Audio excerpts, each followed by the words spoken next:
Well, I thought I'd do a quick walk around here in the various shades of light. I went and took a little piece of tape, and I just went around here and stuck a little piece on nearly everything that needed work. Some of these are real small, pea-sized. Some are a little more. Got to finish that. But I got a little right in the corner here, a couple places. This door needs a little more work in the corners. Where it goes up onto the roof, I got 4 or 5 little places here that need to be fixed. Got to finish that one on the bottom.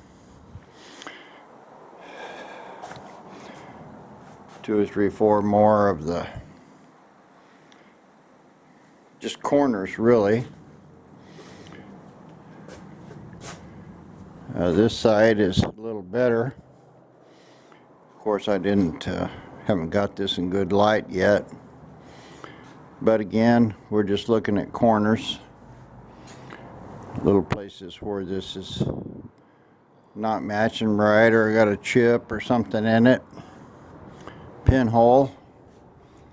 None of this is very big. Down here in the corner of that, I got to cut that off at 45, fill that.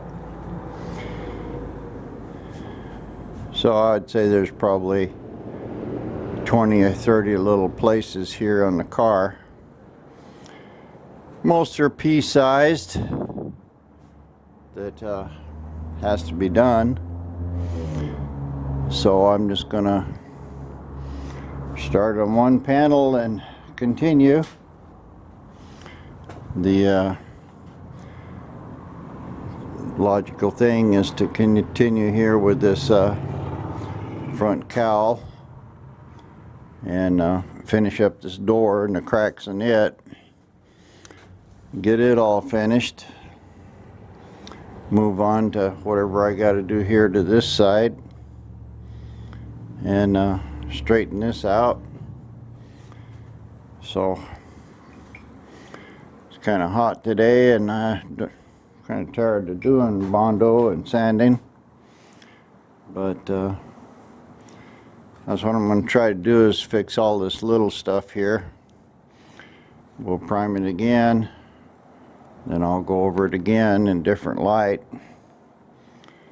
Sometimes I had a Ranchero, a 60 Ranchero, and it's got long flat sides, and I was doing it, and in the morning the light was from behind the car, and it was only for about an hour, from about 9 o'clock to 10 o'clock, 8:30 to 9:30, something like that.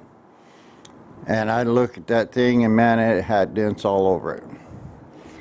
I'd start working on those dents about 10 o'clock. I couldn't see any more dents.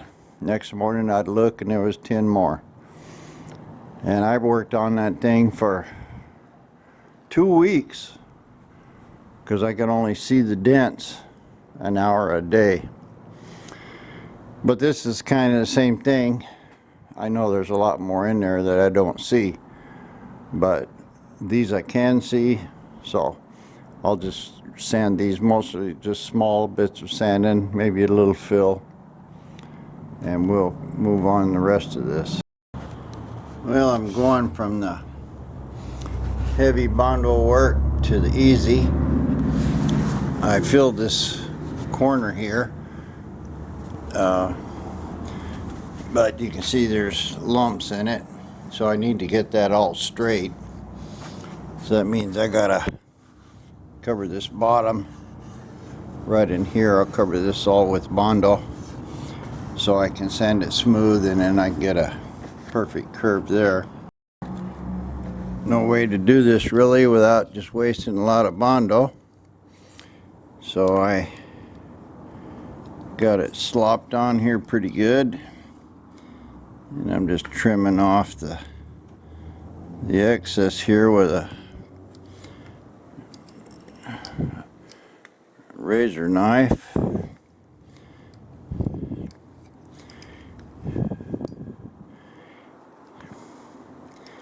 That's pretty good. I looked up in here. I got a lot of crap up in there. I think I'll just try to rough sand that and then just put a layer of Bondo over the whole thing. It's all rusted out, pitted bad. Got a couple broke bolts. I need to get them out somehow. Maybe I'll try to do that first. Yeah, I gotta get out 2 bolts. Maybe I can weld on it and put some stuff on it, pull them out. Anyway, on this corner, I've got it to that point. Now I just take some rough 80 grit or 40 grit. Well, this stuff's still soft, and I'm keeping my block vertical. Try to get this whole section here on one plane. I'm not really worried about curving the thing. I'm just trying to get it flat up and down. And then once I can do that, then I can work on this, whatever this curve needs to be. So I'm going to use both hands and sand that. Well, I got that vertical, and then I just used a big flat block, and I'm just flattening this off good. So now that should leave me a pretty sharp edge right here. Yeah, I can feel it. Now I need just to round this off a little, and right here in this corner, and I'll do that with some 80 grit so I don't really chew up that edge. It's easy to cut. Well, I got that all nice and round. What I did is just sand this with 100 grit because it's not as aggressive as the 80, and I'm not going to be putting any more Bondo or anything in here, and just picking up little tiny stuff. Yeah, this feels good. This 100 grit is much less aggressive than the 80, and this area I really don't want to be coming back and over it and sanding it again. I try to get it as smooth as I can, and I had 3 or 4 pieces of tape on here. I cleaned up all this corner here. Can't do a lot. There's a hole there.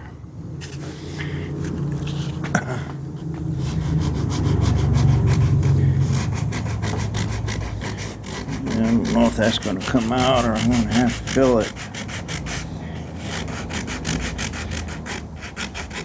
Looked pretty good before I blew it off with air.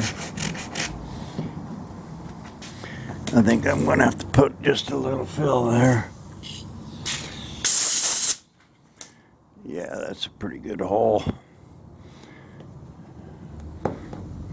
Yeah, so I'll put a little fill in there. I'll probably use that red putty because it is softer. But this corner's good. The edges are all smooth. I don't know what it took me, half hour or so, and I'll go ahead and just continue moving across the bottom of this thing, fixing this edge. So now when you look down on it, it's perfectly smooth, and you look down on this one, you can see you got ins and outs, and hoopity-doo. So I want to get this tailpiece finished up good.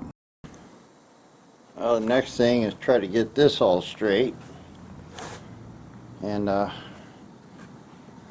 felt under it and sanded on it, tried to get it best I could, but you can see what happened here. This whole lip was basically rotted out. I had welded a couple good 9-degree patch pieces in there and braced it all with this 1/2 inch,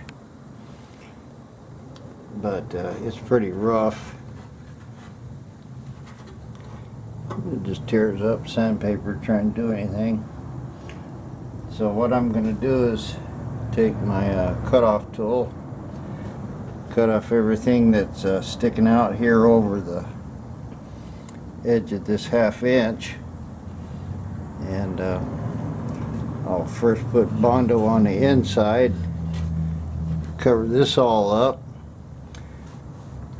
and then whatever's hanging down there I'll try to straighten it out and then put another coat here on the outside. Well, I cut all that metal off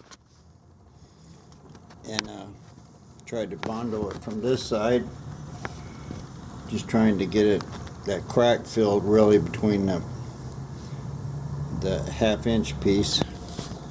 Tried to get some on it, and it looks like I was successful here, basically where the patches were.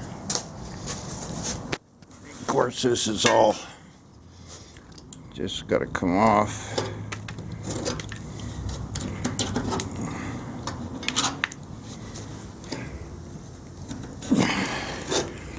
Save myself a lot of sand in here.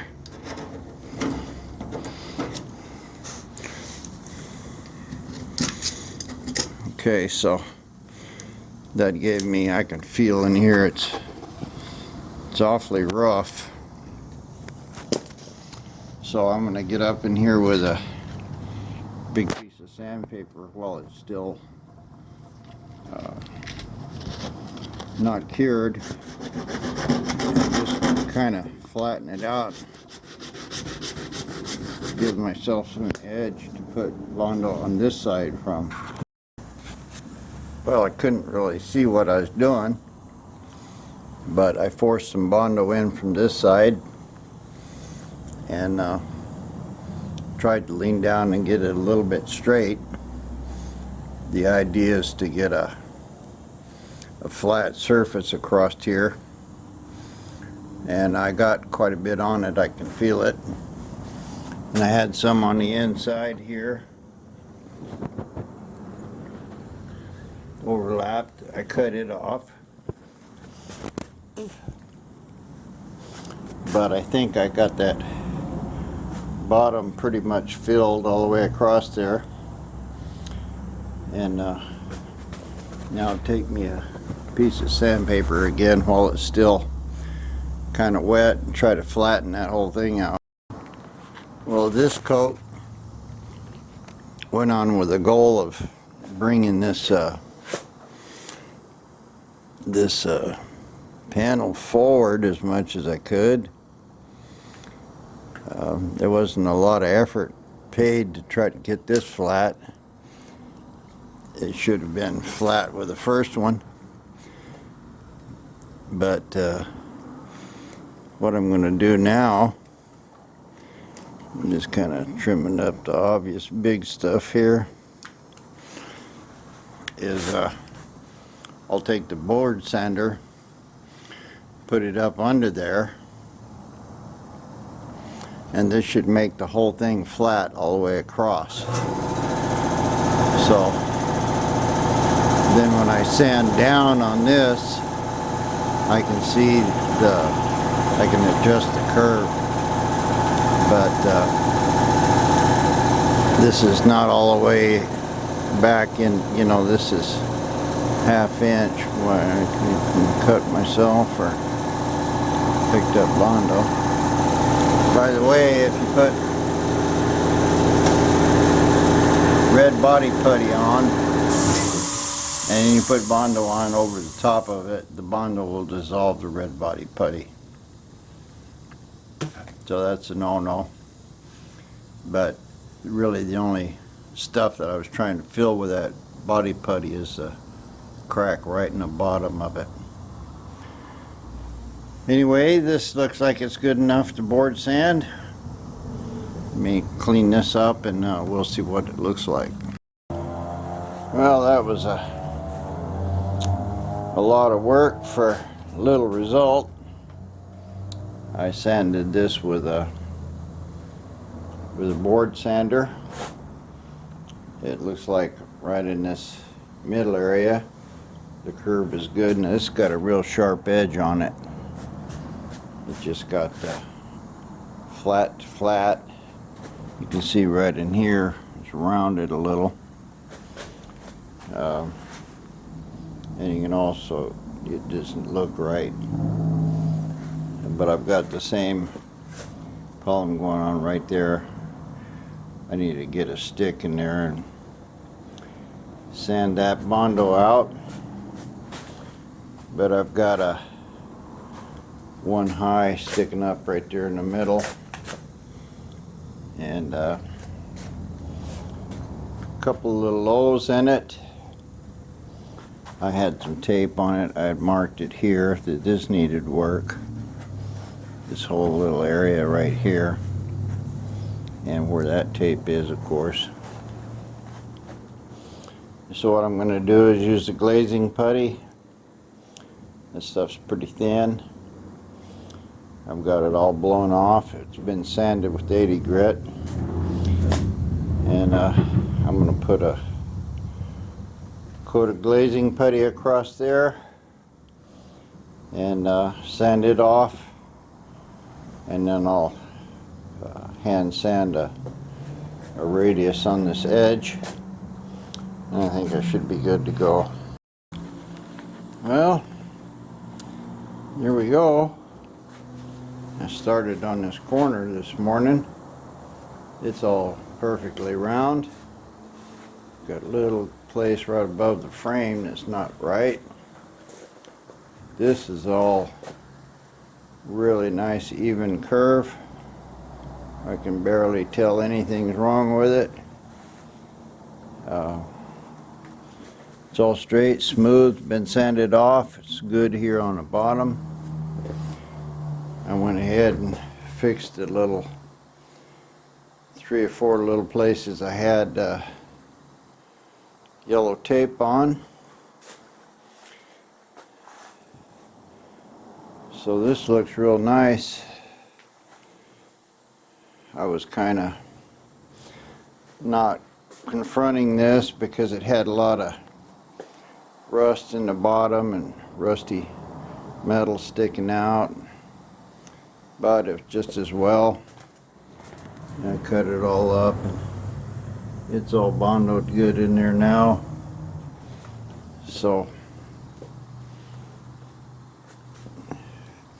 good for another 100 years. And I decided I was doing my sanding with 80 grit and 100 grit. The 100 grit is cutting fine, and it's giving me a much better surface, so I'm not going to sand any more on it with 80 grit. I got plenty of 100 grit paper for the DA, so I'm going to stick to 100 grit, and we'll go ahead and press forward on this. I've still got a lot of little stuff right in here and around the door, and I can see this side better, so that'll be what I'll do tomorrow. So we'll press on. See you tomorrow.